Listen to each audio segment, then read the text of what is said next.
Chloe Miller never would have imagined that the husband who'd used despicable means to win her would die in an explosion trying to save her from a kidnapping. As I lay dying in a pool of my own blood, I told her weakly, "If there's a next life, I hope I never meet you again." Chloe, holding my blood-soaked body, sobbed uncontrollably. She had hated me for half her life, yet when danger struck, I was the only one willing to die for her. Only then did she realize her love for me had already seeped into her bones. She just never dared to admit it, so she picked up the remaining explosives and lit the fuse. "Ethan, I'm coming to you to atone." Boom! But when she opened her eyes again, she had returned to the day she was drugged in her past life. In that life, Chloe and I had slept together, only to be discovered by her sister, who burst in with a group of people. She had been so close to marrying the man she loved, but after the scandal, she was forced to marry me instead. Chloe thought I had set her up, so she hated me for half her life. For the entire decade of our marriage, we made each other miserable. Chloe had wished countless times to return to this turning point, but now that she was actually back, she felt no joy. She knew the truth now. Her sister, Isabel, was the one who had drugged her. Just then, the door creaked open. A portly figure shuffled toward her. "Hehehe, little beauty, I'm here." Hearing his voice, Chloe's heart sank. Asterisk, not Ethan. Could this be the man Isabel originally set me up with? Asterisk, in her past life, she had already been slipping out of consciousness by this point, completely unaware of what was happening, only that she had ended up with me. "Never thought I, Larry, would get so lucky," the man muttered, inching closer. Getting a taste of a high society girl. Fighting back a wave of nausea, Chloe fumbled for objects on the coffee table and hurled them at him. Larry dodged them easily, rubbing his hands together as he approached the sofa. "You might as well give in. No one's coming to save you." As he spoke, his greasy hand reached for her. Chloe grabbed the last cup on the table and threw it at his hand, but he swatted it away effortlessly. The cup shattered on the floor.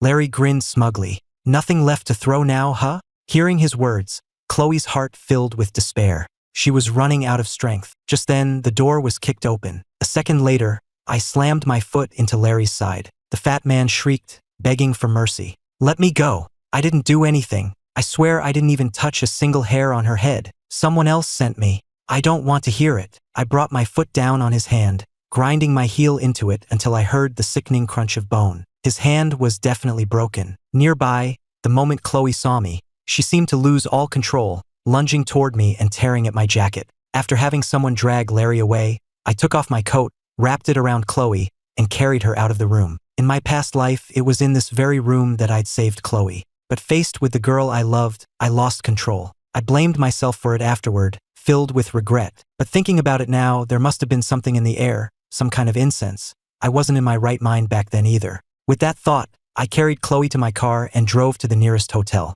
I pinned her flailing hands, holding her tight against me. Her face was flushed a deep crimson, and I was breaking out in a sweat. I couldn't bear to look at her any longer. I turned away and took a deep breath. "Chloe, this life, I'm letting you go. Everything went wrong starting from this moment, so this is where we fix it." The Grand Astoria Hotel, Deluxe Suite. I opened the door, tossed the woman in my arms onto the bed, and called for a doctor. Just then, Chloe's hands began to wander. "Hot, I'm so hot. Ethan." She was murmuring my name. For a second, I thought I was imagining it, but when I moved closer to the bed, I knew for sure she was calling for me over and over. Chloe felt like she was burning up, her mind a complete fog. She tugged frantically at her clothes, desperate for cool air to soothe the burning sensation. Suddenly, her scorching hand found something cool, like a block of ice, and she clung to it. But the coolness tried to pull away, and Chloe panicked, wrapping her arms and legs around it, coiling her whole body onto it. "Don't go.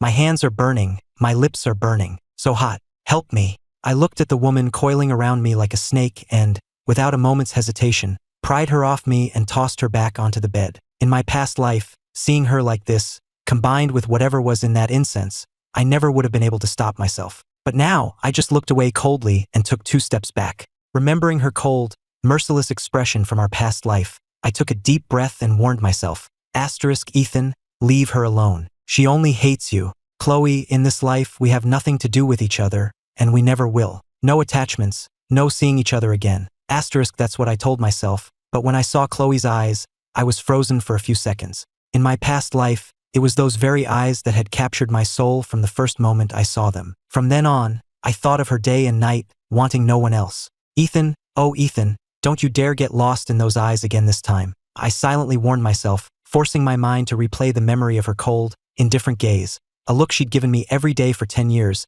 as a constant reminder to stay alert. A few moments later, the doorbell rang. I snapped out of it and pulled the covers over the girl. It was a female doctor, the Carter family's private physician. A PhD from Northwood University's medical school, she was brilliant and quickly took care of Chloe's condition. After I sent the doctor away, the room was finally quiet. Chloe lay peacefully on the bed, her eyes closed, the flush gone from her cheeks. She was surprisingly captivating even with her eyes closed. After a long while, I went and sat on the sofa. The next morning, Chloe's eyes flew open. She shot up in bed. She remembered everything. She was back. She had returned to the night she was drugged. Her head was pounding. She pressed her hands to her temples for a moment, slumping back against the headboard. When she looked down at her clothes, she saw they were the same ones she'd been wearing. They were rumpled, but she was certain nothing had happened. There were no marks on her body, no unusual sensations. In her past life, she had woken up sore all over, especially in certain places, her skin covered in marks I had left. This is a hotel? Why am I in a hotel? This is different from last time. What changed? She distinctly remembered that the last person she saw before blacking out was me. As Chloe was trying to piece things together, my voice cut through her thoughts. "You're awake." The sudden male voice startled her. She instinctively pulled the covers up higher, her eyes filled with caution. Even though I'd already decided to stay away from Chloe, seeing that wary look in her eyes still stung. When Chloe realized it was me, her tense body instantly relaxed. But then, confusion clouded her face as she pointed at me. Nothing happened? How is this different from last time? And you seem different too, Ethan. Did I end up in a parallel universe? While Chloe's mind raced with wild theories, I just watched her calmly. Don't worry, I didn't touch you. I had a doctor come by yesterday. At my words, Chloe froze. She couldn't understand it. Why hadn't I touched her? She stared at my face, and the image of me from 10 years in her future slowly merged with the man standing before her now. Seeing her silent, I frowned. Something felt off. Chloe was acting far too calm. Aside from a flicker of panic the moment she saw me, she had been completely quiet. In our past life, when we were discovered in that room, Chloe had woken up frantic, devastated, and sobbing with despair, her eyes burning with hatred for me. Even though nothing happened this time, her calmness was unsettling, and her expression was hard to read. But it didn't matter. I wasn't going to get tangled up with her in this life. Staying with her for one night was more than enough. Chloe, I won't bother you again. We won't be seeing each other anymore. No attachments. No seeing each other again. Chloe, in the next life, let's not meet. In a flash, my dying words echoed in her ears, and a possibility sparked in her mind. Her eyes widened. She threw off the covers,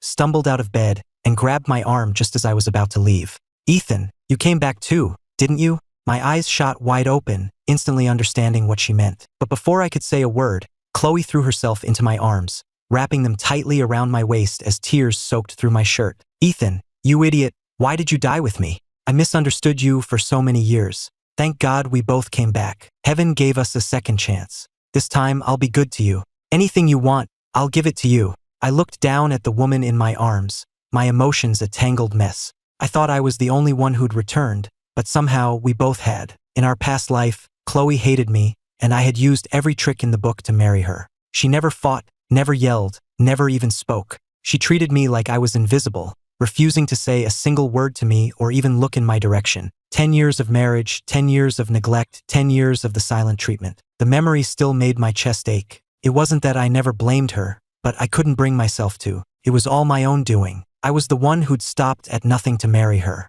She was my choice, this marriage was my choice, and I had to live with the pain. But this time, we both had the right to choose again. I closed my eyes for a second, then opened them and gently pushed her away. Chloe, this life, I'm letting you go. So please let me go too. Go love who you want to love. Live the life you want to live. Everything between us ends now. Hearing my words, Chloe went completely still, looking up at me. She shook her head frantically and grabbed my hand. Don't say that. Let's just be together. Please don't leave me. My gaze fell to our joined hands, and I slowly slipped mine from her grasp. Chloe, do you have any idea how painful it was to love you? So painful that I have no hope left. I can't believe you when you say you'll love me, and I can't believe we could ever be happy together. Chloe stared helplessly at her empty palm. Can't you just give me one more chance? Don't you love me anymore? No, it hurts too much. Just let me go. With that, I turned and walked away, hardening my heart and never looking back. Watching me leave,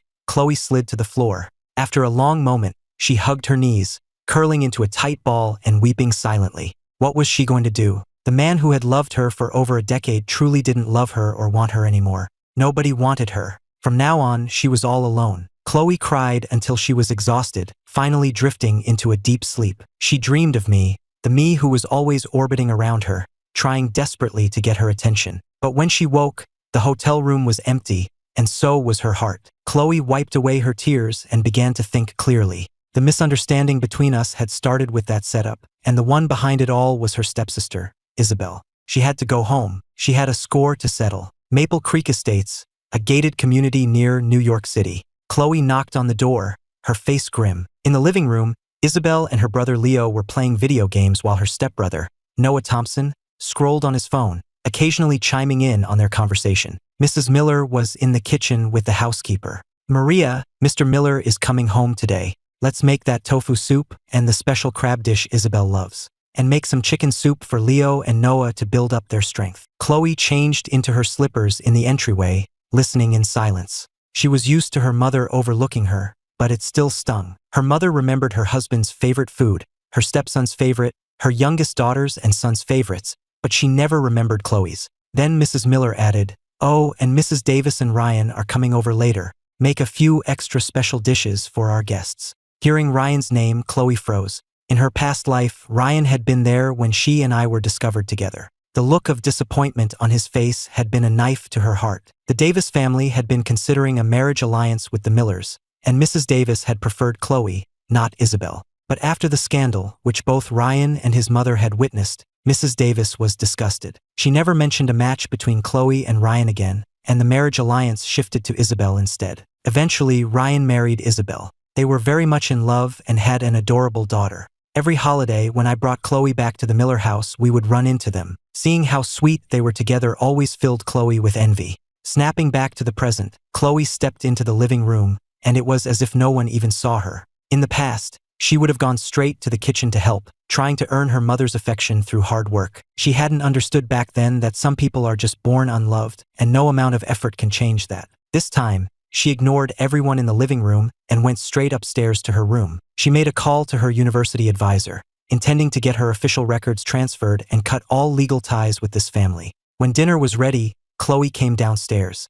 Mrs. Miller was chatting happily with Mrs. Davis, while Isabel hovered around Ryan, calling him her big brother this and that. Leo was glued to his phone, and Noah was talking with Mr. Miller. But the moment she appeared, all conversation stopped. Mrs. Miller blinked. "Chloe, when did you get back? I didn't even see you. Just now. You were probably busy in the kitchen." Chloe didn't go over to serve anyone. Since the scandal hadn't happened in this timeline, Mrs. Davis was still warm toward her, clearly seeing her as a potential daughter-in-law. "Chloe, you're home. Come sit down and eat. A year of college and you look like you've gotten thinner." Looking at Mrs. Davis's cheerful face, all Chloe could picture was the look of utter contempt from her past life. Even though Chloe had been the victim, and Mrs. Davis's reaction was understandable from a certain point of view, she couldn't just let it go. Chloe offered a polite greeting, then chose a seat far from everyone else, pulled out the chair, and began to eat in silence. Mrs. Davis noticed and teased her. "Chloe, why are you sitting all the way over there? You haven't seen Ryan in so long.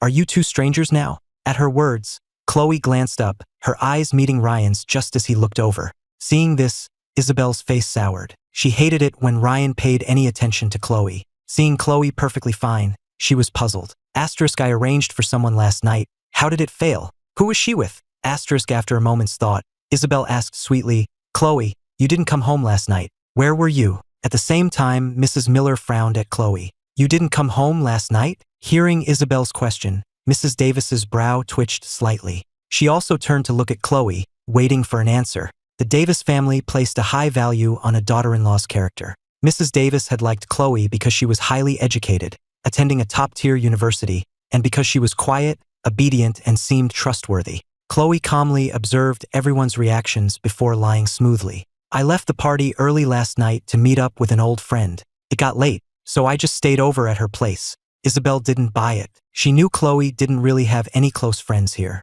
Was this friend a guy or a girl? A girl. Who? Do I know her? No. Chloe gave a few vague answers, having no desire to continue the conversation. She certainly wasn't going to reveal that Isabel had drugged her. Even if they knew, they wouldn't believe her. And even if they did, they wouldn't blame Isabel. They'd just find a way to excuse her behavior. Seeing Isabel pressing the issue, Leo chimed in with a sneer. Like you have any female friends. We all know that. You were probably out messing around with some guy, which is why you didn't come home. I'm 20 years old. Do I need to report to the family every time I see a friend? You, on the other hand, taking girls to hotels at your age, what right do you have to judge me? Leo was taken aback, shocked that Chloe would actually talk back. What are you talking about? When did I ever take a girl to a hotel? You want me to show them the pictures? At that, Leo's face flushed. So what if I did? Does going to a hotel automatically mean something happened? You're the one with the dirty mind, so you see filth everywhere. Were you there to study? Chloe twisted the knife. Then what were you doing taking a married woman to a hotel? At that, all eyes turned to Leo. Leo's face was a mask of panic. Don't listen to her lies. What married woman? She's the promiscuous one, always trying to seduce men, and now she's just making things up to slander me.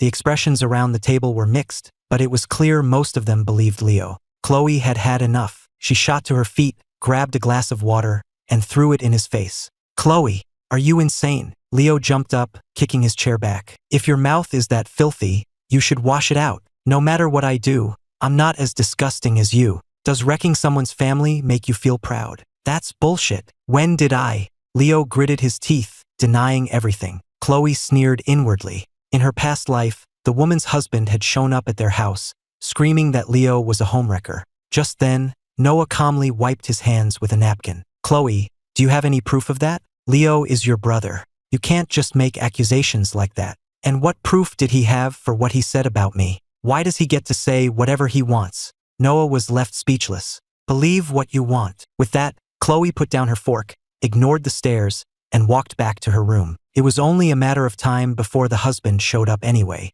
Around the dinner table, everyone was stunned. How had the meek, people-pleasing Chloe turned into this? But Chloe didn't care. She was done with them. She didn't want this family anymore. Lying on her bed with her eyes closed, the scene before her death replayed in her mind. To prove that everyone loved her more, Isabel had hired 2 men to stage a fake kidnapping. They were told only one of them could live, and everyone chose Isabel. Just like that, Chloe was abandoned. Isabel had been so smug. What she hadn't counted on was the remote malfunctioning. The explosives went off for real, and no one there survived. But now, Chloe closed her eyes and felt her chest. Her heart was still beating strongly. She was alive. Everyone has an obsession. In my last life, my obsession was her. Hers was family. It was a blended family. Noah was Mr. Miller's son from his first marriage. Isabel and Leo were the children Mrs. Miller had after marrying him. And Chloe, she was just the result of her mother's youthful mistake. Chloe grew up in an orphanage, believing she had no parents.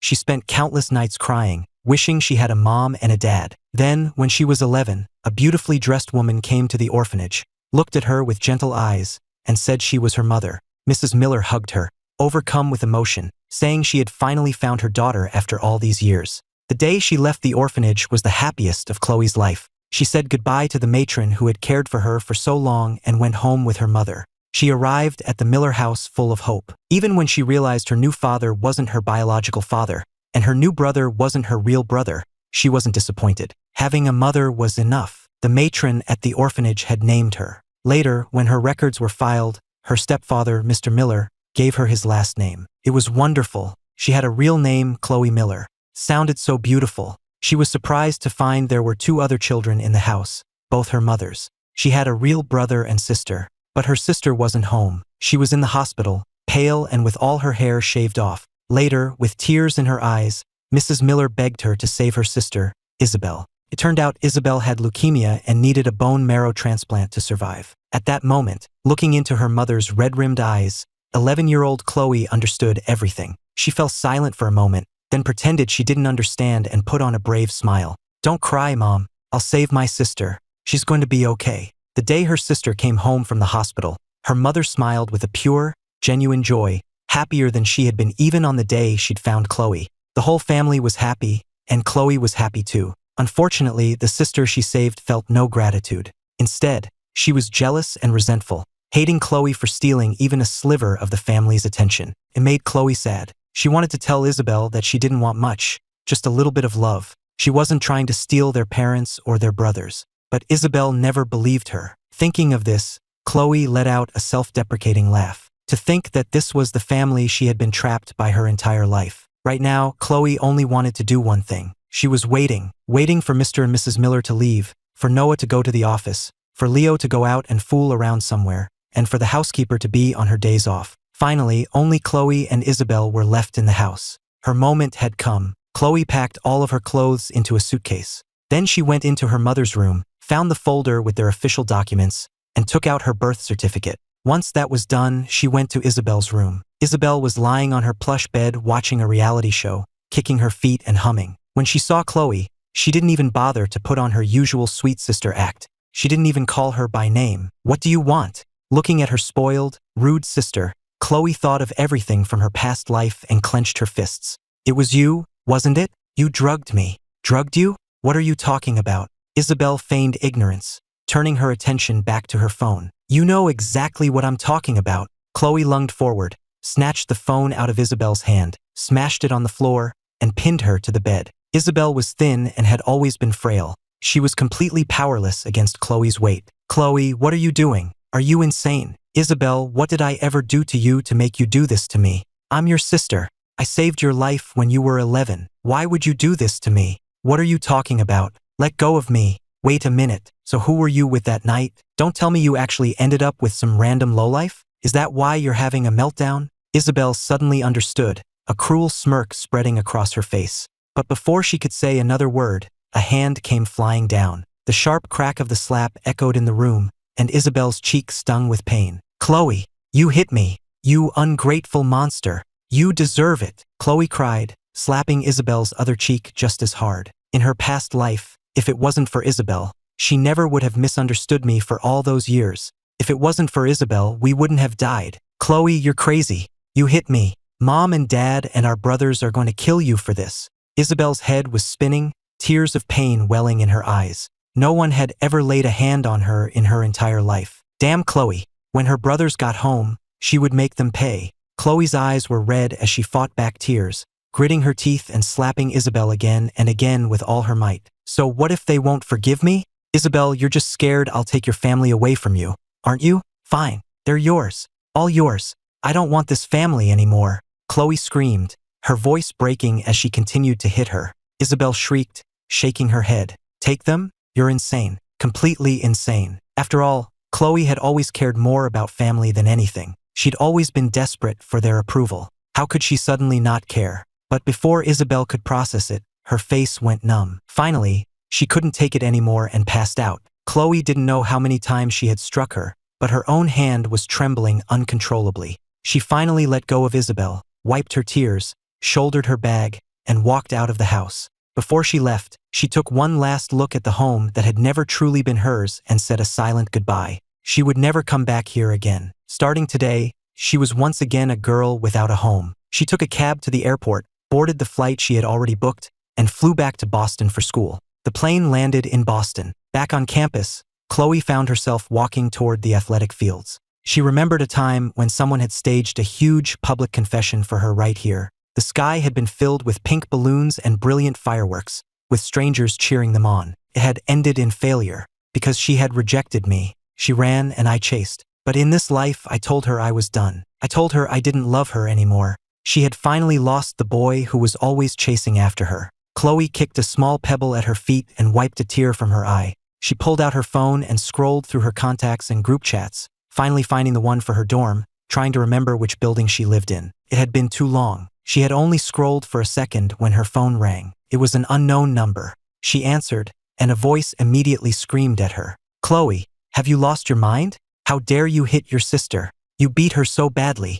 Where are you? Get back here right now and apologize." It was Mrs. Miller. Chloe said nothing. She just hung up and blocked the number. She knew they wouldn't leave her alone, so she had already blocked every member of the Miller family. Another unknown number immediately called. Chloe answered, holding the phone away from her ear. This time it was Leo, his voice as foul as ever. "Chloe, you bitch. You hit my sister. I swear, when I find you, I'm going to skin you alive." This time, Chloe didn't stay silent. She waited for him to finish his tirade, then calmly replied, "Asshole, The line went quiet for a second. Chloe hung up and blocked the number, imagining the furious look on Leo's face. The moment she blocked him, another call came in. Chloe had a feeling she knew who it was. Noah wasn't screaming, but his tone was demanding. Chloe, you went too far this time. Isabel is your sister. How could you hurt her like that? Come home right now and apologize. Beg her to forgive you. Why don't you ask me why I hit her? Never mind. You don't care. You only care that Isabel got hurt. Please tell Mrs. Miller that as of today, I have nothing to do with any of you. I don't owe you a thing. The Millers had provided her with food, clothing, and an education for a few years, but she had given Isabel her bone marrow. She had saved her life. She didn't owe them anything. There was a pause on the other end. Chloe, stop this nonsense. Come home and apologize to everyone. She had said all she needed to say. Chloe didn't want to argue anymore. She ended the call, turned off her phone, popped out the SIM card, and threw it in the nearest trash can. She walked into the first mobile store she saw and got a new number. Back in New York at the Carter residence. After Chloe changed her number, the Millers couldn't reach her, so they started calling me. They told me Chloe had cut ties with them and vowed never to come back. Since everyone knew I was pursuing her, Noah asked if I knew where she was. But how was I supposed to know? After hanging up, I hesitated for a long time before finally giving in and calling my roommate, Jake. Hey Jake, do me a favor.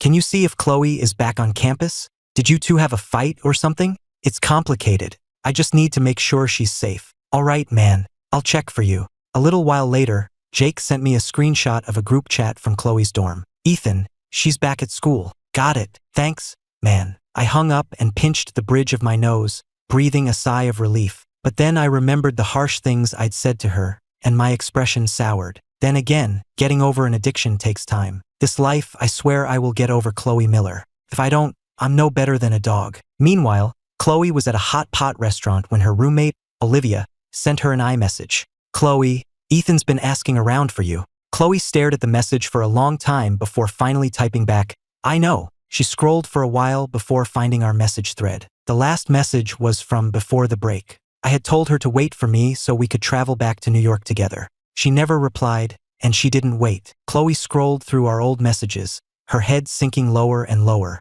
I was so cold to him. How did he keep chasing me for all those years? Did it make him sad? Her eyes stayed glued to the screen, but the steam rising from the hot pot blurred the words. Some things seem insignificant at the moment, but looking back with a decade of perspective, how could they hurt so much? Chloe was filled with regret. She had missed out on a boy who had only had eyes for her. Asterisk, is he worried about me? Does that mean he still cares? Asterisk, so, for the first time ever, Chloe sent me a message first. I'm back at school. Don't worry. I'll wait for you here. The message went unanswered. I saw it, but I pretended I hadn't. I didn't want to reply. The next afternoon, I was by the entrance to the athletic fields. Ethan, a familiar voice called my name. I stopped instinctively and turned. Of course, it was Chloe. I deliberately looked away, affecting a casual tone. What's up? At my question, Chloe looked down at the ground. There was no real reason. She had just come to the basketball courts on the off chance she might see me, never expecting to actually run into me. When she didn't say anything, I frowned and started to walk away. Seeing me leave, Chloe panicked and grabbed my arm. Wait, let go. We shouldn't be this close. Oh, sorry. If you have something to say, say it. I need to get back to my dorm. I took a step back, intentionally putting space between us. Chloe looked distressed. She was a total introvert with serious social anxiety, not great at conversation. My cold attitude made it even harder for her to figure out what to say. After a long hesitation, she finally whispered, Ethan, I want to pursue you. Just then, Jake caught up to us, just in time to hear her. He looked completely stunned, his mouth hanging open wide enough to fit an egg. But my reaction was what really made his jaw drop. I just scoffed. Sorry, not interested. And with that, I turned and walked away, leaving a crestfallen Chloe and a dumbfounded Jake standing there. Back in her dorm room, Chloe collapsed into her chair with a heavy sigh. Her roommate noticed her mood. What's wrong, Chloe? You look down. Chloe was quiet for a long moment before finally making a decision. I want to pursue someone. At this, all three of her roommates turned to look at her.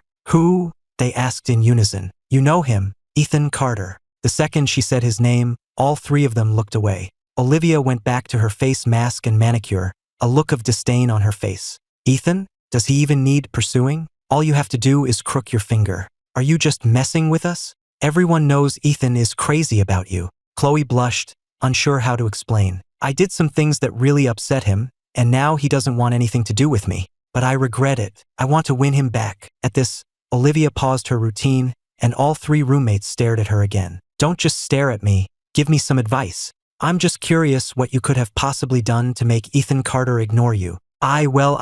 Seeing her hesitate, Olivia didn't push it. The girls started brainstorming. You could start with a really sincere apology. Show him you mean it. Find out what he likes and get him a gift to say you're sorry. Or you could try acting all cute and begging for forgiveness. No guy can resist that. Honestly, you should just kiss him. He'd probably forgive you for anything after that. What are you laughing at? I'm serious. It's the easiest and most effective way. You'd have to ask if Chloe could even do that. I think just acting cute would be pushing her limits. Chloe felt like none of their ideas were very helpful and ran her hands through her hair in frustration. Friday afternoon, overcast. Chloe bought 4 cans of cold Coke and carried them in a paper bag to the basketball court. If she remembered correctly, I didn't have classes on Friday afternoons and would usually be here playing basketball. She only remembered because in our past life, I was always messaging her, telling her to come watch me play when she was free. The court was surrounded by girls.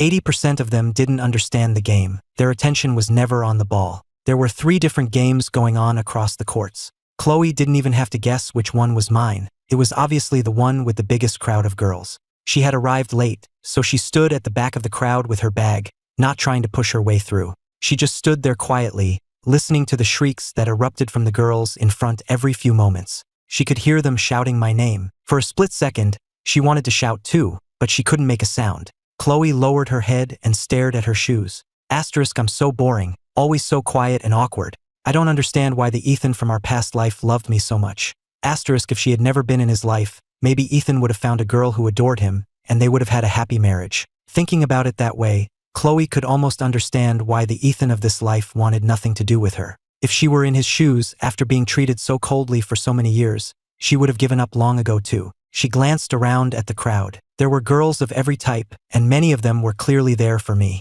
Seeing this, Chloe lowered her head, her hands tightening on the paper bag until it nearly tore. She wondered, if his special feelings for her were gone, was there any chance for them in this life? Dark clouds rolled in overhead, and a cool wind rustled the falling leaves. Chloe rubbed her arms. She regretted not checking the weather forecast. She should have brought a jacket. A light drizzle began to fall, and she shivered. Some of the girls couldn't take the rain and ran for cover. As the drizzle turned into a steady rain, the crowd thinned out until only a few dedicated girls, including Chloe, remained. Because of the rain, our game ended early. I started walking off the court with a few of my dorm mates, heading for the exit. The few girls still watching parted to let us through. A couple of bold ones stepped forward to offer drinks to the guys they liked, hoping to get their numbers. This was the moment they had been waiting for in the rain. I was still pretty popular. 2 girls had already tried to give me drinks, but I turned them both down. Chloe didn't approach. She just stood where she was, quietly watching me as I was surrounded by other girls. As if sensing her gaze, I suddenly glanced in her direction. But a second later, I looked away and walked right past her. I continued to turn down offers from other girls, chatting with my 3 roommates as we walked away, never giving her another look. Seeing this, Chloe lowered her head again and silently followed behind us. She wasn't the type to make the first move. Pursuing a guy was completely out of her comfort zone. But in this life, she wanted to try being brave. So she gathered her courage, caught up to me, and tapped my shoulder. She held out the bag, the cans inside clinking together. But I just glanced at her, then reached out and took a drink from another girl, leaving Chloe standing there, clutching her bag, as I walked away. In the end, those 4 cans of Coke ended up back in the dorm, consumed by Chloe and her roommates. After hearing the story, Olivia popped open a can and laughed at her. Look at you, can't even give a guy a Coke. Well, if Ethan doesn't want them, more for us. Another roommate opened her can and tried to comfort her. It's okay, Chloe. We'll always support you. But Olivia was exasperated. What good is our support going to do? What else can we do? Moral support is all we've got. I'm telling you, you should have just shoved the bag into his hands. Who cares if he wanted it? Why did you hesitate? The other roommate shook her head. Chloe just can't do that, otherwise she wouldn't have hesitated. You know how she is. Chloe said nothing, just opened her own can and started chugging it. She started posting on various online forums. How do you pursue a guy? The top-rated answers all said basically the same thing. As long as you're attractive and shameless enough, you can get any man you want. Chloe touched her face. She knew she was attractive enough, but she definitely wasn't shameless. so she opened an ebook app and searched for books on how to be more assertive. After a whole night of reading, her mind was still blank. She closed her eyes and sighed. In the end, she decided Olivia was right. If she kept being so timid, there would be no chance for them at all. The next day was sunny. Chloe went back to the basketball court, holding a new bag of drinks. This time, they were green cans of Sprite. Her thinking was that if she failed again, at least she could bring them back to the dorm. They'd had Coke last time, so a change of pace would be nice.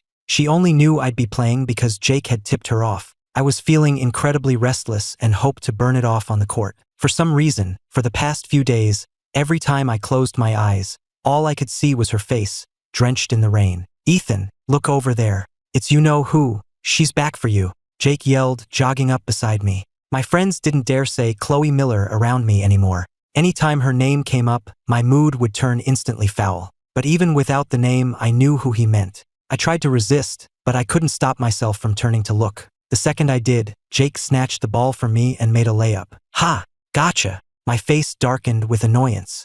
I wasn't sure if I was more annoyed at Jake for tricking me or at myself for still caring about Chloe. I charged at him and completely dominated him for the rest of the game. Finally, Jake stood up, panting. "All right, I'm done. Let's take a break. I'm dying of thirst. Anyone bring water? We all came here together, dude." "You know we didn't. All we brought was the ball." Jake waved a dismissive hand. "No problem. There are plenty of girls over there. We'll just walk by, and someone's bound to offer Ethan a drink, which we can share." "Ethan, if you don't want it, I'll take it. I'm parched." With that, Jake threw an arm over my shoulder, clinging to me like an octopus. "Get off me. What are you doing?" "Ethan, man, one break and you've become so cold. Just watch. Chloe's really coming over." Seeing us walk over, Chloe quickly stood up, but someone else was faster. "Want some water?" Jessica asked, holding a bottle out to me, her face blushing. She probably thought that since I'd accepted her drink yesterday, I would again today. The way Jessica was looking at me was strange.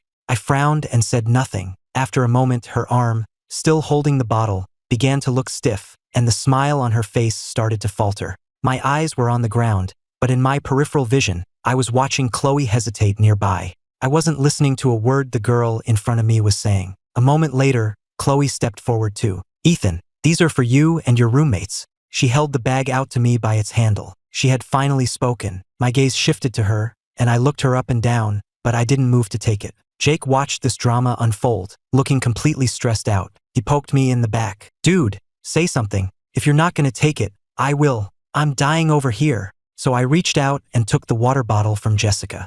At this, Jessica's eyes lit up, but the light in Chloe's went out. She bit her lip, about to pull the bag back. But then she must have remembered Olivia's advice. She took a step forward, shoved the bag into my arms, and then turned and walked away without a word. I stood there, stunned, watching Chloe's back until she disappeared from view. Back in her dorm, Chloe sat sulking. Her roommates started giving her more advice. "Chloe, if it's not working out, just give up. Come play video games with me. Guys aren't as fun as games anyway. Chloe, maybe you should try a different angle? I heard Ethan's the head of the athletics committee, and he's in the running club. Maybe you could try one of those." The last suggestion made Chloe pause. She knew nothing about my activities at school. After a moment, she found the running club president's contact info on a campus page, sent a request, and was instantly accepted. Then she started asking about their meeting times. Sunday afternoon, at the northwest corner of campus. This was the meeting spot the club president had given her. There were only 5 or 6 people at the gazebo.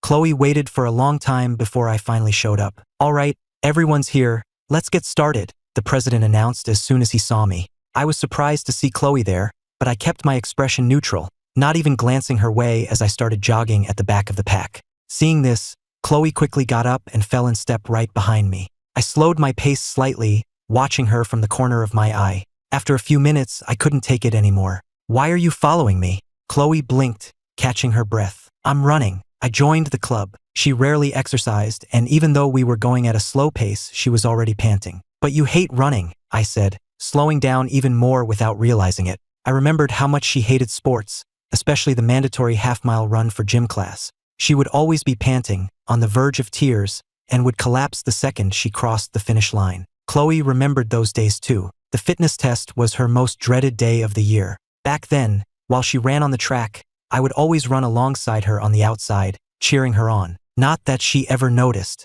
As she gasped for breath, Chloe answered quietly, "I don't like running." But I like you. Hearing that, my heart hammered in my chest. But I chose to ignore it. The minutes ticked by. Chloe struggled to keep up, but her stamina was failing. It was like her body was running ahead while her soul trailed behind. She was getting dizzy, the ground blurring beneath her feet. I could hear her ragged, heavy breathing right behind me. Just as Chloe was about to collapse, a light rain began to fall. I stopped immediately. There's a gazebo up ahead. Let's wait it out there. Chloe nodded and tried to stop, but her legs gave out from under her, and she crumpled to the ground. She hated looking so weak, but her legs just wouldn't hold her. Ever since she donated her bone marrow to Isabel at 11, it seemed to have left lasting effects. She couldn't do strenuous exercise without getting dizzy. As a result, she'd never been very active, and her immune system was weak. She always caught a cold in the winter. I heard the thud behind me and paused for a second before forcing myself to keep walking, not looking back. Chloe stayed on the ground, catching her breath for a long moment before she managed to get up and hurry to the gazebo just as the rain started coming down harder. She collapsed onto the bench, leaning against a pillar and closing her eyes to recover. Outside, rain hammered the ground, sending up splashes of water. We were the only two people in the gazebo. I stood at the opposite end, leaning against another pillar with my hands in my pockets. I shook the rain from my hair and looked over at her. Her eyes were closed, her face was flushed. She probably hadn't run that far in years. Taking the opportunity, I let my gaze linger on her face. After a long moment, her eyelashes fluttered, and I quickly looked away. Chloe opened her eyes, finally feeling human again. She sat up straight, moving away from the pillar, and looked at me across the gazebo. He's standing so far away. Is he trying to keep his distance? Fine, if he won't come to me, I'll go to him. With that thought, Chloe stood up. Her legs were still aching, but she slowly walked over to my side to watch the rain with me. Neither of us spoke. We just stood there for a long time watching the rain. In all the years we'd known each other, there had always been resentment between us. We had never just stood together peacefully like this. When the rain finally lightened, I turned to her. Why do you keep following me around? Chloe looked up, meeting my eyes, a little flustered. I told you, I'm pursuing you. I stared at her blushing face and let out a short, harsh laugh. Pursuing me? You like me? I leaned in, looking her over. Chloe took a sharp breath, not daring to meet my eyes, but she nodded. Yes, I like you. At her words, something in my expression shifted. I grabbed her chin, forcing her to look at me as I backed her against the pillar. She felt her back slam against the hard wood, the impact making her whole body shudder and bringing tears to her eyes. I leaned down, staring into her eyes, my face just inches from hers. You really like me? Then prove it. Kiss me. Chloe stood frozen against the pillar, staring at me. My face was so close. All she had to do was lean forward. But I've never kissed anyone before. A sense of shame washed over her. She nervously twisted the hem of her shirt, unable to move. Seeing her hesitation, I scoffed and let go of her chin. This is what you call liking me? You won't even kiss me. But as I started to pull away, a soft, tentative pressure touched the corner of my mouth. My heart hammered against my ribs, and I could feel hers doing the same. It was the first time in 2 lifetimes she had ever initiated a kiss. Even though we'd been married for a decade in our past life, we had never been intimate except for that one time. I tried to steady my racing heart and leaned in closer, tapping my own lips. Chloe, I didn't mean the corner. That doesn't count. Kiss me here. Hearing my words, Chloe obediently closed her eyes, her body trembling slightly as she wrapped her arms around my neck and slowly leaned in. For a second, I could have sworn I heard her heartbeat. But just as she was about to kiss me, I pressed my finger to her lips, stopping her. She opened her eyes, looking at me in confusion. I gently wiped her lips with my thumb and took a step back. Chloe, just because you say you like me, I'm supposed to accept it? Where were you all this time? Don't you know that affection that comes too late is worthless? As the words left my mouth, the rain stopped, and the sun broke through the clouds. I turned away, my face a cold mask. I'm not going to be with you. Stop following me. Chloe just stood there, watching me walk away. She stood frozen, blinking rapidly, fighting to keep the tears from falling. For the next few days, Chloe was completely out of it. She moved like a robot, mechanically reaching out to pour herself a glass of water. Just as she was about to drink it, Olivia snatched the glass from her hand and slammed it down on the table. The sharp noise made Chloe's unfocused eyes snap into focus, and she looked at her roommate in confusion. Girl, this is boiling water from the kettle. Are you trying to burn your throat out? Hearing that, Chloe finally registered what she was doing and looked down, embarrassed. Olivia rolled her eyes dramatically. So a guy rejected you. Is it really that big of a deal? You look like a zombie. Get a grip. She's right, another roommate chimed in. It's just one guy. Come play video games with me. It's okay, Chloe, the third one said. You're beautiful. Plenty of guys like you. You don't have to get hung up on just one. Their concern made Chloe feel a little better. But her biggest flaw was her stubbornness. If she weren't so single-minded, she wouldn't have spent her past life trapped by her family, used by them until the very end. She couldn't convince herself to give up on me. She was determined to see this through. After lights out, Chloe drew the curtain around her bed, turned on her phone, and started downloading a ton of ebooks. Titles like The Art of the Chase, How to Capture His Heart, and Understanding the Male Mind. If she couldn't figure it out on her own, she would study. Besides reading, Chloe also created a workout plan for herself. Her health was terrible, and she needed to get stronger if she was going to have the energy to pursue me. From now on, she would go for a 30-minute run every morning to get in shape. 6 a.m. The sky was just beginning to lighten. Chloe's alarm went off. She tossed and turned for a minute before forcing herself to sit up. She fought off her drowsiness, got dressed, and was out the door by a little after 6. She started at a very slow jog, using the breathing technique I had taught her years ago, her thoughts drifting to me as she moved at a steady pace. Years ago, to keep up with her demanding studies, Chloe used to go for a run for half an hour every night after her late study sessions. By then, the track lights were always off, and it was a little scary running alone in the dark. But on the second night, I had shown up at the track to run with her, joking around and telling her how to pace her breathing. Lost in thought, she suddenly snapped back to the present and saw me jogging toward her from the opposite direction. There was still some distance between us, and she was trying to figure out a non-awkward way to say hello. But with my long legs, I closed the distance in just a few strides. I was right in front of her before she'd even decided what to say. Then, Chloe watched as I ran right past her without a single glance. She looked away, a dejected expression on her face, and continued her slow jog. Ethan probably doesn't want to talk to me today. I'll just keep running for now and wait for a better time. We were running in opposite directions, so Chloe didn't see me glance back over my shoulder after a minute. She was moving away from me at a snail's pace, with no sign of turning around to follow me. A surge of irritation went through me. If I don't talk, can't she? If I don't say hi, can't she? If I ignore her, can't she turn around and follow me? This is what she calls liking me? Liar. She was never like this with Ryan. My expression darkened. The more I thought about it, the angrier I got, and I picked up my pace. 2 minutes later, I lapped her again. Her eyes widened slightly, surprised at how fast I was going. Seeing the surprise in her eyes only made me more irritated. Is she that unhappy to see me? She sees me and says nothing? Still nothing? Just going to ignore me again? Chloe had no idea what was going through my head. All she saw was my dark expression and figured I was in a bad mood and she should stay out of my way. She tried to make herself smaller, moving over to an inner lane to give me a wider berth. Seeing her switch lanes, I gritted my teeth in frustration.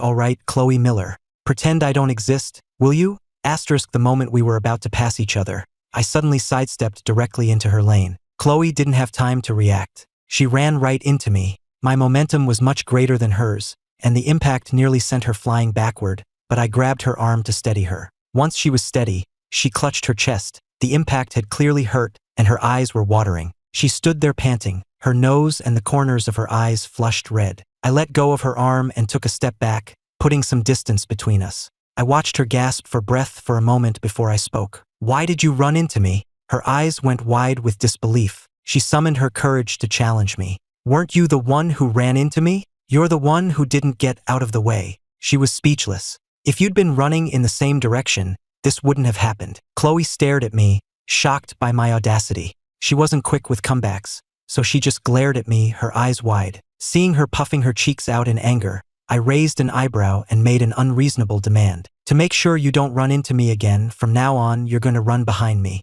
Same direction. Chloe said nothing, clearly thinking I was insane. She bit her lip, silently turned around, and fell in step behind me. I deliberately slowed my pace, and hearing her soft footsteps behind me, my mood instantly lifted. After another 3 laps, I realized I couldn't hear her behind me anymore. I glanced back and saw she had stopped, bent over with her hands on her knees. I immediately jogged back to her. What's wrong? You okay? Her face was flushed, her eyes glassy with unshed tears. I can't run anymore. All right, let's stop here for today. As she spoke, my eyes were drawn to her lips, and I had to swallow. Why is it that every time I see her, all I want to do is kiss her? I managed to fight down the urge and covered it with a sneer. That's all you've got? You're really out of shape. Hearing that, Chloe's hands balled into fists. She closed her eyes and took a deep breath. I'm going to get breakfast. Are you coming? I stared at her lips as she spoke, considered for a second, then nodded. Chloe put on her backpack and started walking. She was still trying to catch her breath after the run. I walked a little behind and to the side of her,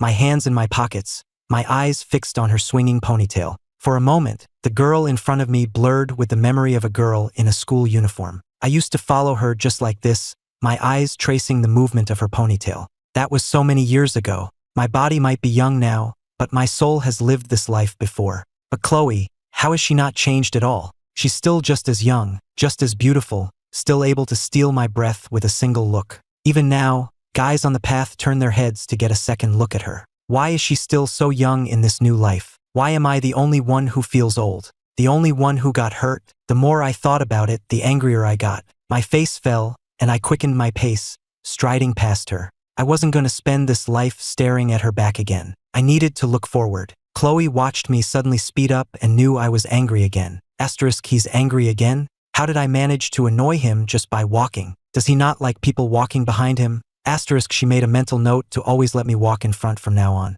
The path from the track to her first class was a gravel lane lined with maple trees. It was autumn, and the leaves were falling. Chloe followed a few steps behind me, idly counting the pebbles under her feet. I walked for a bit, listening to her footsteps to gauge the distance between us. I was always the one staring at her back before. Now it was her turn. I thought this stubbornly, yet I subtly slowed my pace, waiting for her to catch up. But after a while, I couldn't resist glancing back, only to see her with her head down, kicking at the gravel. Asterisk, she's not even looking at me. She's not watching me at all. I knew it. Her saying she liked me was a lie. When you really like someone, you can't take your eyes off them. Asterisk, how would I know? Because that's how I was. Whenever Chloe was around, I couldn't look at anyone or anything else. I stopped dead in my tracks, my back still to her. Chloe wasn't looking where she was going and had no idea I'd stopped. She kept walking right into my back. She was well developed, and this was the second time she'd run into me in an hour. She stumbled back with a small cry of pain. I spun around and just stared at her.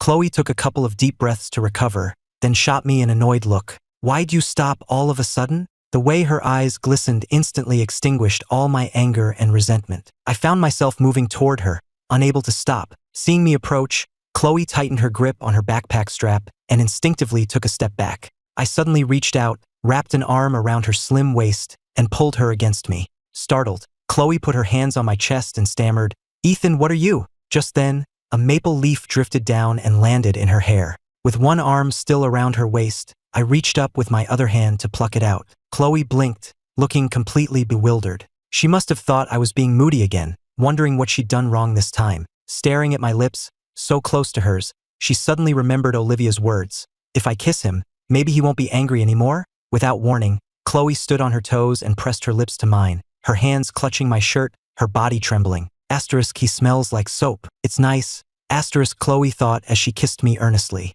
But she had no experience and could only press her lips against mine awkwardly. Her sudden move caught me completely off guard. I froze as if I'd been struck by lightning. After a couple of seconds, I snapped out of it, my hand coming up to cup the back of her head as I pushed her back against the trunk of a large maple tree, shielding us from view. Chloe tasted sweet like lychee. I crashed past her defenses, seeking out her tongue and tangling it with mine. It was a full 20 minutes before I finally pulled away, burying my face in the crook of her neck and gasping for air. Chloe leaned against the tree, her mind foggy, unable to catch her breath. As the haze in her eyes cleared, her face flushed a deep red. She touched her lips. They were a little sore. Are they swollen? He had kissed her so hard. It was her first kiss. Was it his too? He kissed her for so long. Chloe took a deep breath to calm herself, then glanced at the time. She had definitely missed breakfast. She gave me a gentle push. I have to go. I'll be late for class. I lifted my head and let her go, my expression instantly returning to neutral as I reached out to straighten her collar.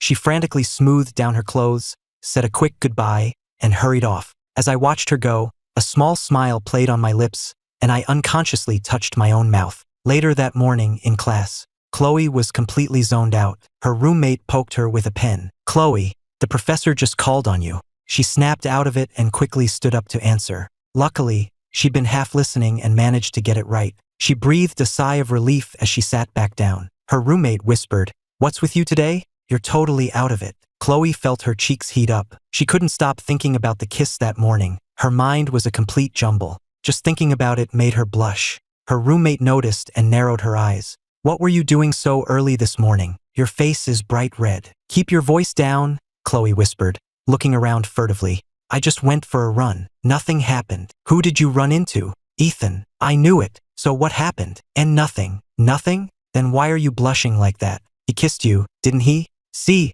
I told you." Her roommate looked triumphant, smirking at Chloe's wide-eyed expression. Chloe was distracted for the rest of the day, checking her phone every few minutes. Asterisk, he kissed me. Does that mean he still likes me? Has he forgiven me? Are we back together now? But it's been the whole day, and he hasn't sent a single message.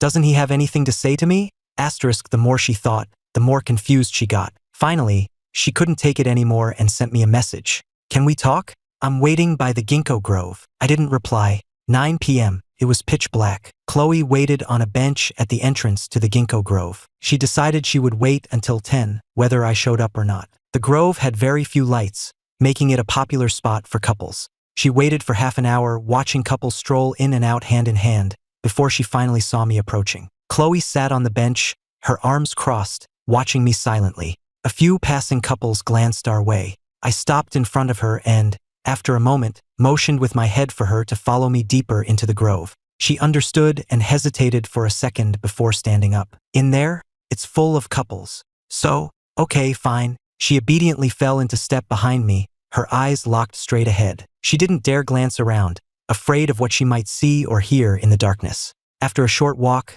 I sat on a bench under a large ginkgo tree. Chloe sat down beside me, biting her lip and twisting her hands together nervously. "You kissed me this morning," she whispered. "Does that mean you still like me?" The air was silent for a few seconds before I let out a harsh laugh. I hooked a finger under her chin, my thumb rubbing against her skin. "Kissing you means I like you? You're beautiful. Who wouldn't want to kiss you? What guy would say no?" As I spoke, I leaned in and kissed her cheek. Her eyes flew open, and she took a sharp breath, clearly fighting the urge to slap me. "How could you be like this? What? If you don't like it, you can leave. Stay away from me." Seeing her fall silent, I leaned back against the tree. After 10 seconds of silence, she spoke. "I'm willing." I was taken aback for a second, then I sat up straight. "I'm just playing around with you. You're willing to do that?" "I'm willing," she repeated, looking me straight in the eye, her expression serious. Seeing she wasn't lying, I was silent for a moment before a slow smile spread across my face.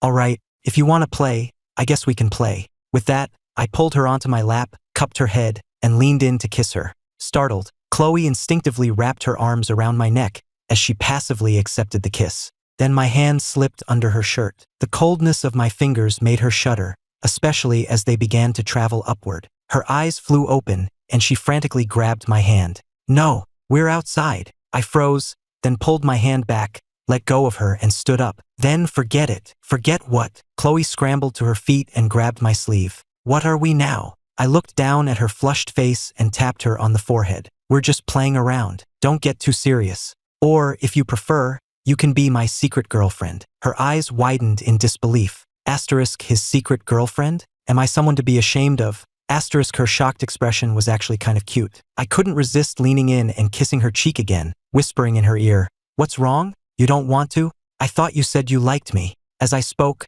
I saw her grit her teeth and nod. "Fine, I'll do it. I'm willing." Asterisk, secret girlfriend it is, then. There has to be a way to make it official someday. Asterisk, I couldn't believe she'd actually agreed. I was just messing with her. But then an idea came to me and I decided to lay down some rules. First, you can't tell anyone about us. In public, you can let people think you're still chasing me. Second, you need to remember this is just for fun. I can see whoever I want, but you can't. Until this is over, you can only be with me. Third, you have to be available whenever I call and fulfill the duties of a girlfriend, but I don't have to act like your boyfriend. Chloe, I'm giving you one chance to back out. The 3 rules were completely one-sided. Chloe mentally dubbed them Ethan's rules. She thought it over. She could accept the first 2. It was her penance. But the 3rd rule, what duties exactly? I thought for a moment, then said vaguely, "Whenever I want to be with you, physically, you can't say no." I could see the hesitation on her face. Seeing her struggle, I sighed. "You can't handle that?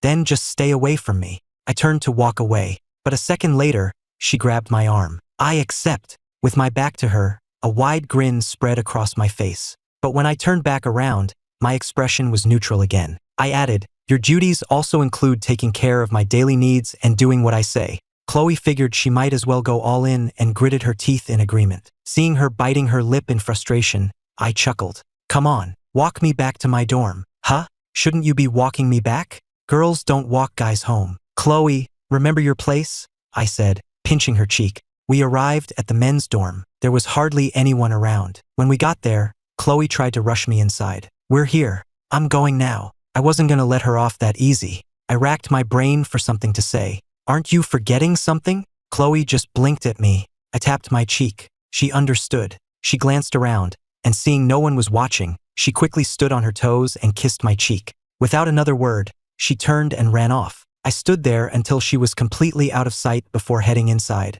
feeling surprisingly good. In her dorm room, Chloe lay in bed, searching for tutorials on how to knit a scarf. She wanted to make something for me herself. Just before she fell asleep, she got a message from me. It was short and to the point. 7:40 tomorrow morning. Bring me breakfast. Downstairs at my dorm. As per Ethan's rules, she immediately replied, okay. The next day, Chloe didn't have an 8 a.m. class, but she got up early anyway to buy my breakfast, even fitting in a half-hour run beforehand. At 7:30, she was standing outside the men's dorm with a bag of hot food, waiting for me. Guys rushing to their 8 a.m. classes would hurry out the door, then slow down, captivated for a few seconds by the sight of the beautiful, aloof girl waiting there. As time passed and more guys stared at her, she grew more uncomfortable, her expression turning colder. She frowned, looking toward the entrance. Why isn't Ethan coming out yet? Just then, Jake and I walked out. Chloe's eyes lit up and her face flushed. She gave me a small wave but didn't call out my name. I walked over and took the bag from her. Then, feeling all the eyes on us, I reached out and patted her on the head. Good girl. I'm heading to class. Chloe leaned into the touch slightly, only nodding after I pulled my hand away. The scene left all the guys watching completely stunned. Ethan, what was that? Am I still dreaming? Jake said, rubbing his eyes in mock disbelief. He hurried to catch up, grabbing my arm. Dude, when did you finally get Chloe Miller? And you didn't tell us? Not cool, man. I pushed him off, a smug look on my face. I'm not with her. She's chasing me. I haven't said yes yet. After delivering the breakfast, Chloe headed back to her dorm. She didn't have any classes until the afternoon. As she reached her dorm room on the 5th floor, the door to the next room opened, and Jessica stepped out. She stopped when she saw Chloe, her eyes sweeping over her in a critical way. Chloe looked her over for a second, thinking she looked familiar. Then she remembered, it was the girl who had offered me water. Chloe had no interest in talking to her, and sensing the hostility in the other girl's gaze, she ignored her and went into her room. After Chloe left, Jessica looked down at her own outfit. Later, she asked her roommates, who do you think is dressed better, me or Chloe? You, obviously. Chloe has no fashion sense at all. It's such a waste of a pretty face. After class, as I was leaving the lecture hall, a girl suddenly ran up and blocked my path. Can I help you? It was Jessica. She nervously bit her lip, her face flushed, as she shoved a folded note into my hand and then ran off. Jake waggled his eyebrows. What's that? I frowned and unfolded the note. At the top, it read, my first confession to Ethan, followed by lines and lines of tiny handwriting. I had no interest in reading it and tossed it into the nearest trash can. Jake looked disappointed. Dude, she probably spent a long time writing that. You could have at least glanced at it. If you want to read it, you can dig it out of the trash. It was for you, not me. What if Chloe had given it to you? At that, I stopped walking for a second, caught off guard, but quickly recovered. Chloe would never do something so silly, I thought, but then I remembered a diary of hers I'd once stumbled upon, filled with her delicate feelings for someone else. Maybe she just wouldn't do it for me. For the next 3 days, I kept running into Jessica everywhere. The campus store outside my lecture hall in front of my dorm. Each time, she would shove another letter into my hand and run off. Jake snatched the latest one, titled My Second Confession to Ethan, and started reading it. Hey, her writing's not bad. You want to see? Just throw it out, I said coldly, pulling out my phone. It had been 3 days. I hadn't contacted Chloe, and she hadn't sent me a single message. I stared at my phone and scoffed, a familiar irritation bubbling up inside me. Jake glanced at me, then tossed the letter in the trash. What's wrong now? You're so moody today. It's nothing. Let's go. I didn't know what was wrong with me. Just thinking about Chloe set me on edge. and seeing Jessica's passionate pursuit only made it clearer that Chloe didn't really like me that much. I had sworn I wouldn't make the same mistake twice, that I would stay away from her. But then she had to come and say she liked me. Maybe I was just too hurt from our last life. I couldn't believe her, but at the same time I desperately wanted to. I needed her to prove it, but Chloe made no effort at all. She just dangled the hook, gave me a sliver of hope, and then vanished. She was so hot and cold, and I refused to be the one to reach out first. I was terrified of ending up like I did in our last life, bearing my soul to her, offering her my whole heart, only to have it crushed. If she didn't really care about me, I would just be a pathetic joke all over again. I couldn't bring myself to move forward, but I couldn't bear to retreat either. I was stuck in the middle, tormented.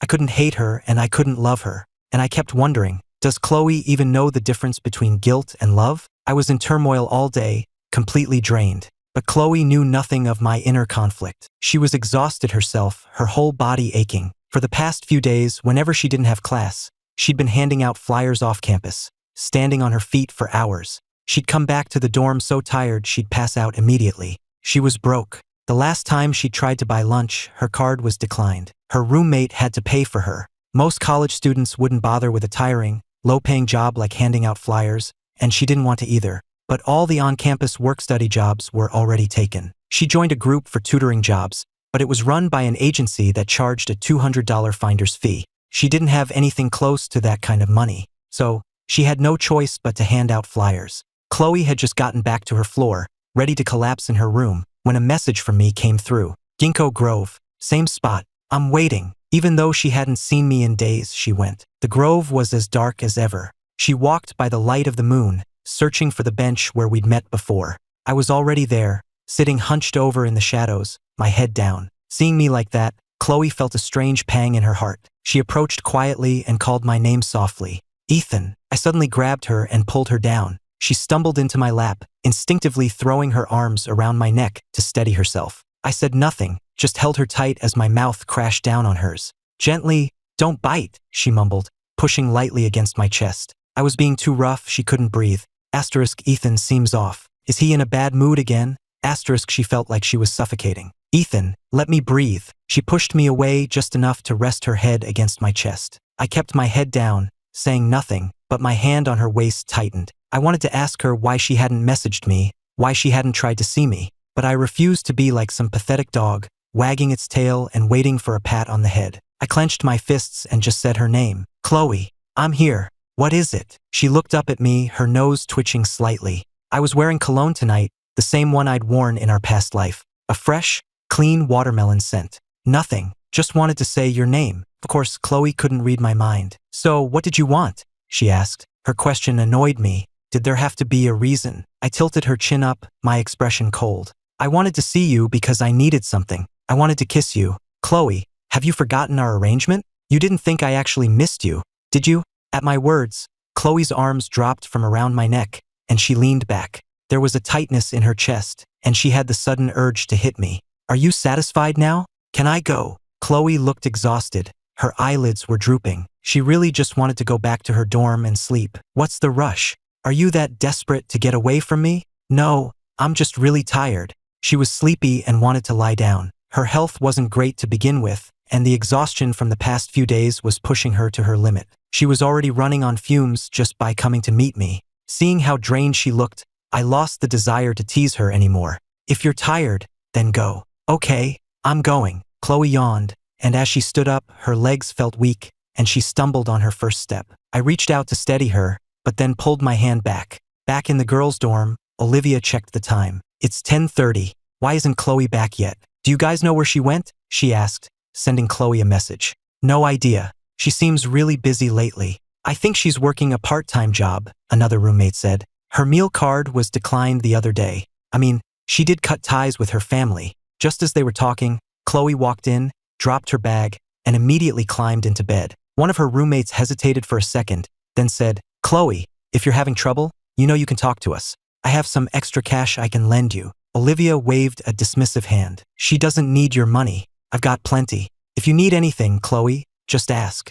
Chloe was touched, her eyes widening. Thanks, guys. If it gets to the point where I can't afford to eat, I'll let you know. Just don't ever look at a guy with those big, teary eyes, Olivia joked. Even I can't handle it. They laughed for a bit, then turned out the lights. After Chloe made $500 handing out flyers, she found a new part-time job at the boba shop just off campus, making $20 an hour. Between studying and working to support herself, she never had time to contact me, and I hadn't contacted her either. Ever since that night in the Grove, it felt like there was a wall between us. I was waiting for her to come to me, and she was waiting for me to go to her. Chloe was still bothered by what I'd said that night. Felt like I was just using her. If she went to him now, it would be like she was willingly offering herself up, knowing what he wanted. Wouldn't that make her seem cheap? We were at a stalemate. One day, in the library, Chloe was sitting at a small table by the window. 10 yards away, I stood partially hidden behind a bookshelf, watching her. After watching her for a long time,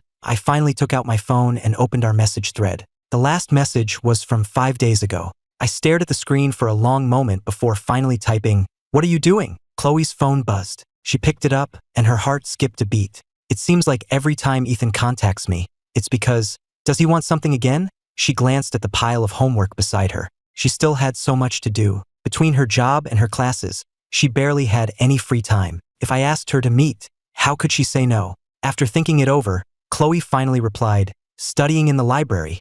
I told her to send me her location. I then walked around to the other side of the stacks and came in from a different entrance, pretending I'd just come down from another floor, and sat down across from her. "Chloe, what is it?" she asked, looking up and blinking. I pushed her textbook aside and leaned in close. "I missed you," but as the words left my mouth, they changed. "I want to kiss you." It was as if saying that gave me a plausible, face-saving reason to be near her. Chloe's eyelashes fluttered as she whispered her refusal. "I still have so much homework to do."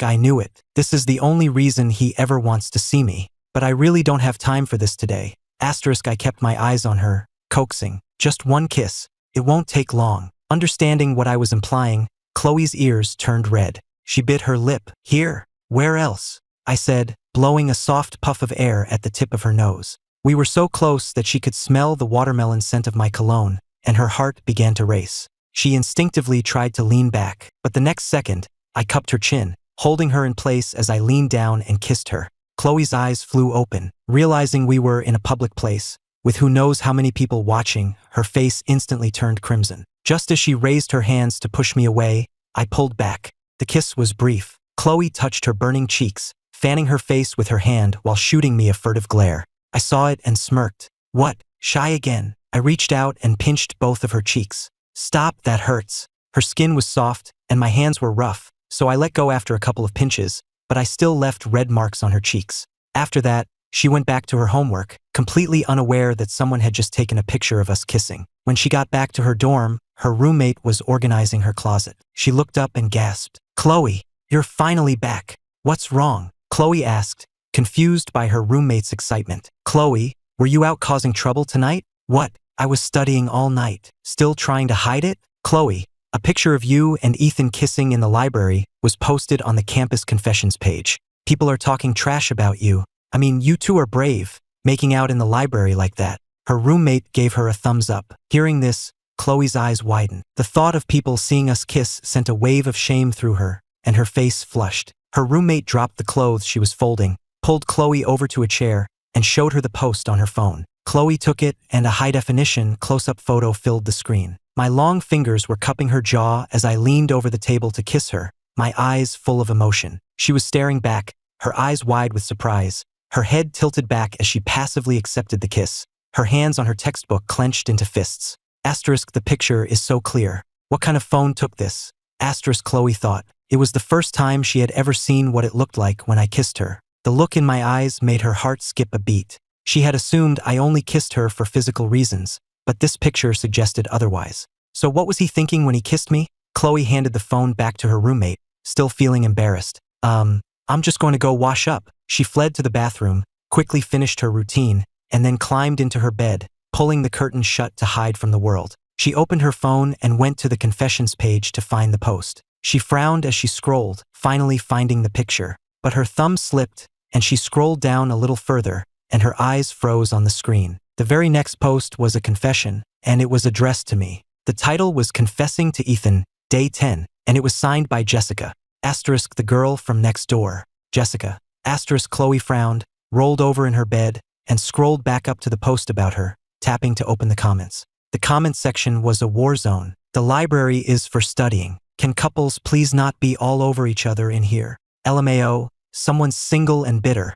They were in a secluded corner. It's not like they were bothering anyone. The two people in the pic are pretty attractive. Anyone know who they are? So what if they're attractive? Does that mean they have no class? You people are so shallow. What's wrong with being shallow? Does it bother you? Maybe you're just ugly. After that, the thread completely derailed, with the two sides just throwing insults at each other. Chloe took a screenshot of the comments and sent it to me. After a moment's thought, she carefully typed out a message. Maybe we should be more careful about the time and place next time? We're getting flamed for this. I was in the cafeteria with Jake when the photo of our library kiss hit the confessions page. He shoved his phone in my face, a sleazy grin spreading across his lips. Ethan, my man, moving fast, I see. It was a surprisingly good photo, perfectly capturing the aggression in my gaze and the startled panic in hers. Deep down, I felt a secret thrill, like I was staking a claim, but out loud all I did was scoff. How boring. I didn't tell anyone, but I secretly saved the photo.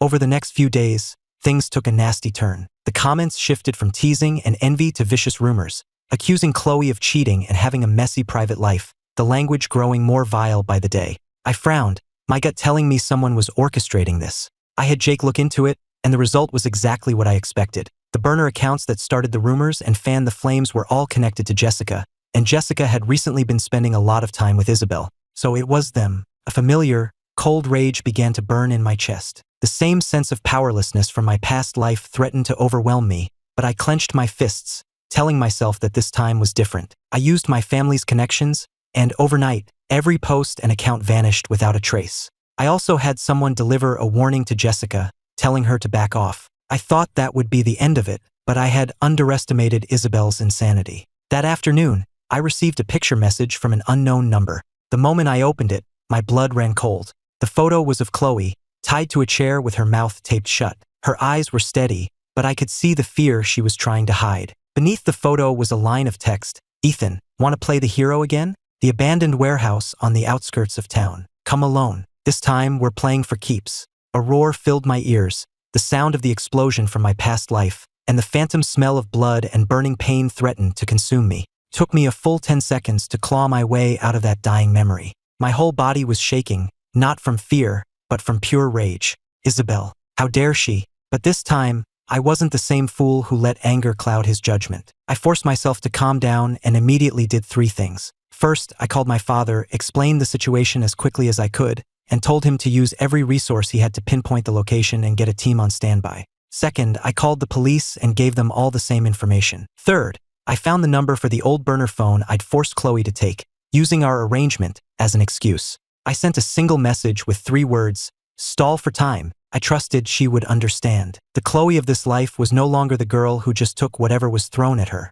She had her own mind, her own strength. By the time I reached the familiar abandoned warehouse, the sky was as dark and heavy as my mood. I pushed open the creaking metal door and saw a scene almost identical to the one from my past life. Chloe was tied to a chair in the center of the room. Standing beside her was Isabel, her face twisted with hate, and 2 thugs who looked even more dangerous than the last ones. You actually came, Isabel said with a crazed laugh. Ethan, you love her enough to die for her a second time, don't you? I ignored her taunts, my eyes fixed on Chloe. When she saw me, her gaze flickered, and then she gave the slightest glance toward a greasy iron drum behind her. I understood her plan instantly. Let her go. You want me? I said in a low voice, taking a step forward to draw their attention. Too late, Isabel shrieked, holding up a remote detonator, her face a mask of triumph and malice. Today, you're both going to die here. I'm going to show everyone that the woman you love, Ethan Carter, will still die because of you. Really? I stopped and looked at her, not with fear, but with pity. Isabel, you're pathetic. My words enraged her, but just as she opened her mouth to scream something else, Chloe made her move. Using all her strength, she threw her weight backward, slamming her chair into the greasy drum. It toppled over with a loud clang, spilling thick, viscous motor oil all over the concrete floor. The thug closest to it slipped on the oil, crying out as he lost his balance. That was my chance. I lunged forward like a predator, driving my fist into the other thug's temple without a second's hesitation. At that exact moment, the windows of the warehouse shattered as dark figures swarmed in from all sides. My father's security team and the police. Isabel screamed and frantically mashed the button on the remote. Nothing happened. A police officer stepped forward, kicked the detonator out of her hand, and said coldly, "Don't bother. We blocked the signal before we even came in." Isabel collapsed to the floor in disbelief. I didn't spare her another glance as I rushed to untie Chloe. The moment the ropes fell away, she launched herself into my arms, her body trembling with delayed fear. I held her tight, burying my face in her hair and breathing in her familiar, calming scent. "It's over," I whispered into her ear, again and again. "We're okay." This time we were both alive. In a private room at the hospital, the gash on my arm had been stitched and bandaged. Chloe sat beside the bed, silently peeling an apple with her head bowed. The air between us was heavy, like the quiet that follows a violent storm. After a long silence, she handed me the peeled apple. "Thank you," she said softly. I took it but didn't eat. I just looked at her, at the residual fear in her eyes mixed with her unconcealed worry for me, and the wall I had built around my heart, a wall made of pride and fear, finally came crashing down. I reached into my wallet and pulled out the neatly folded piece of paper, that ridiculous list of Ethan's rules. "Chloe," I started, my voice hoarse, "I've always wanted to ask you, this life, the way you've been with me, is it because you love me, or is it because you feel guilty about what happened before?" She looked up, her lips parting as if to explain. But I didn't let her. I just kept talking. "Actually, the answer doesn't matter anymore, because I've realized that no matter what the reason is, I can't push you away again. I was scared. I was terrified you'd be cold to me again, just like last time. I was afraid of offering you my heart only to have it be for nothing. So I used that childish, stupid list to keep you close, pretending it was just for fun to hide how much I actually cared. I thought it would protect me from getting hurt again." I looked her straight in the eye and said, word by word, "But I was wrong. I was only hurting you, and I was torturing myself in the process." Then, right in front of her, I tore the paper into tiny pieces and dropped them into the trash can. "Ethan," she whispered, her eyes red and swimming with tears. I reached out and gently wiped a tear from the corner of her eye. Then I cupped her face in my hands and kissed her, slowly and reverently. This kiss held none of the old aggression or testing, only the precious feeling of getting something back you thought was lost forever, and the resolve to never let it go again. When we finally broke apart, I rested my forehead against hers. "Chloe," I whispered, "I take back what I said about your affection being worthless because it came late. Your love is my salvation. So, forget that stupid list. Forget all the bad things. Right now, I, Ethan Carter, am officially asking if I can pursue you. Is that okay?" Through her tears, she smiled, and then she nodded firmly. Sunlight streamed through the window, bathing us in its warm, bright glow. I knew, in that moment, that all the pain and regret from our past life had finally been healed, and our new future together was just beginning.